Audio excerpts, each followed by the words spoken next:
Capitol Report with State Representative Jim Davnie. I'm Ted Modrich. Thank you for joining me today. Thank you for the opportunity, Ted. So I know that one of your colleagues, Representative Ryan Winkler, just had a press conference today, in fact, introducing a bill that would close corporate tax loopholes to pay back the now $2.2 billion school shift. I was wondering if we could get your thoughts on that, and if you could explain what the school shift is for folks who might not know. Sure, and fair enough if they don't follow the details. But for viewers who do, Representative Winkler introduced a bill that I'm supporting, I'm a co-author on, that looks at the debt that we owe our children right now. Over the past 2 years under Governor Pawlenty, he demanded a shift in how much we pay the schools. And then the GOP majority last year, as part of the budget settlement after the government shutdown, demanded a further shift. What that means, Ted, in plain English, is we promise schools, we promise families that the state is going to provide X amount of money for kids to go to school, to pay teachers, pay for buses, turn on the lights, buy computers, all those things. And what the state has done now is pay only 60% of that money each year. The next year, they get the other 40%.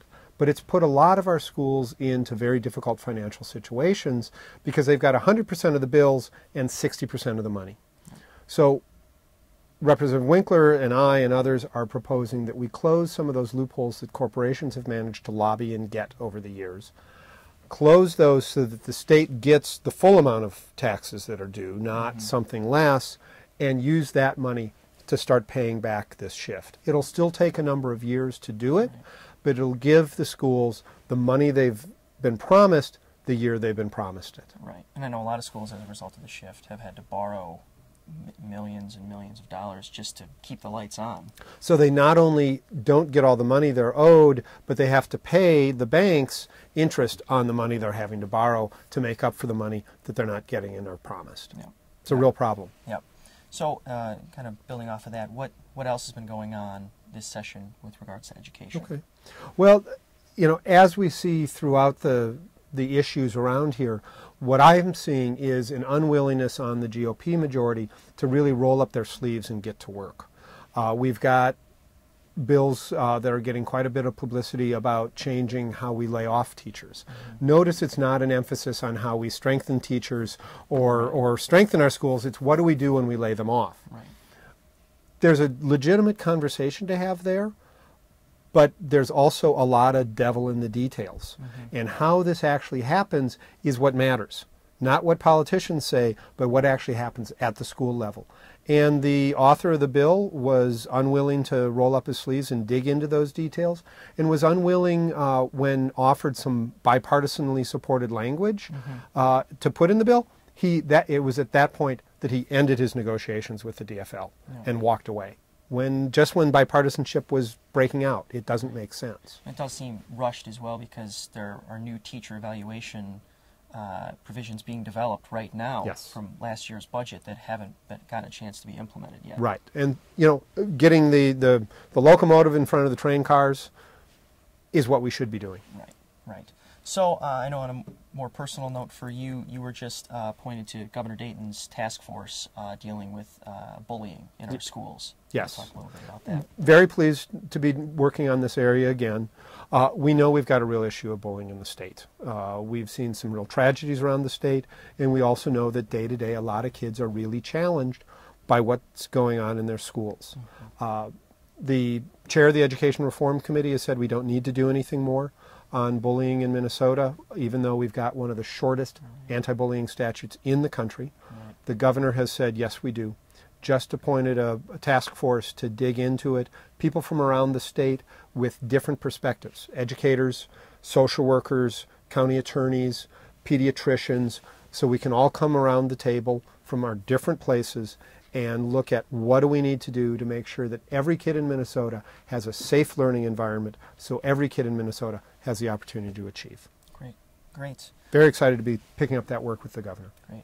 Well, we'll have you back soon to give us an update on that. Appreciate it. Thank you, Ted. This has been Capitol Report with State Representative Jim Davnie.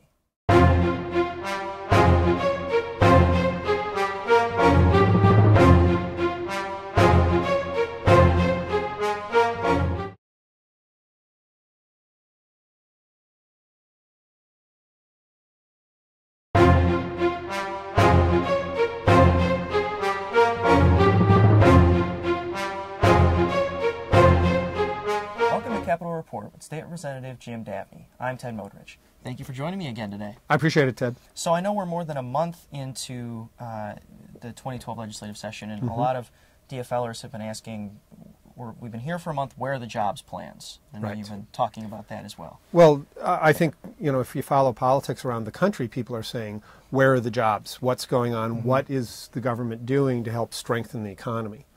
I think the good news is a lot of the things that have been done seem to be getting traction. New unemployment applications are at a four-year low and have been for about 6 weeks now. So that's showing some real stability, the economists are telling us, in terms of a real turnaround starting in the economy. We could use that as an excuse to do nothing and say, oh, well, we'll just let the economy do whatever it does. Or we could see that as an opportunity to grab some of that momentum and really push and build off of that momentum to create more jobs now. Right, and I know one of the ways to do that is through bonding, which Yes. we can explain a little bit is related to infrastructure. Sure. Every 2 years is considered the bonding year. So the even-numbered years in the legislature are the years that we focus on what are the state's needs in terms of repairing and maintaining the buildings that we have, building new buildings or bridges across the state, universities and colleges, water treatment plants, things like that, public infrastructure that the government is the only one who funds, but we need to remember the private sector builds. Right. We don't have a pool of government construction workers. We contract with private businesses to build these things. They put their people back to work. And when they get back to work, they also go out in the community and spend money that they haven't been spending because of the deep unemployment in the building trades. It's a real opportunity, particularly now, Ted, because interest rates are so low that we can do this borrowing very effectively and very efficiently and get people back to work now. Right, right. And it builds a lasting infrastructure for the future, not only the jobs now to build those projects, but education and facilities and things that long-term businesses need to be successful. Well, that bridge takes people to work every day and home again. It takes goods that have been made back and forth to and from every day too. So it helps the private industry as well as doing some of the deep long-term educational opportunities that you just referenced.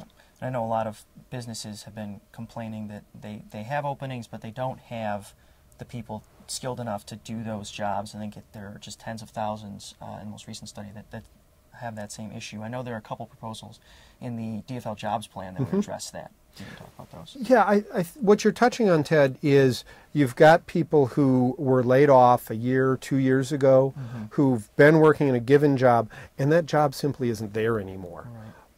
They need new skills. They need the opportunity to be retrained so they can take the jobs that are being developed now in new industries, new skills that they just don't have.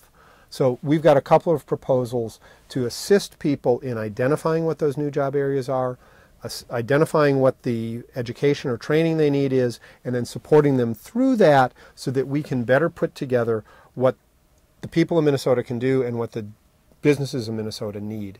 And then that creates the jobs and creates the products and the services that we want. Right, right.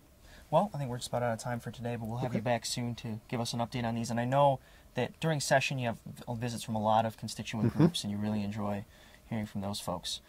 I do. I just had a group in my office a few minutes ago. Great, great. We'll have your constituent info on the screen at the end of the show. Perfect. I look forward to being contacted. This has been Capitol Report with State Representative Jim Davnie.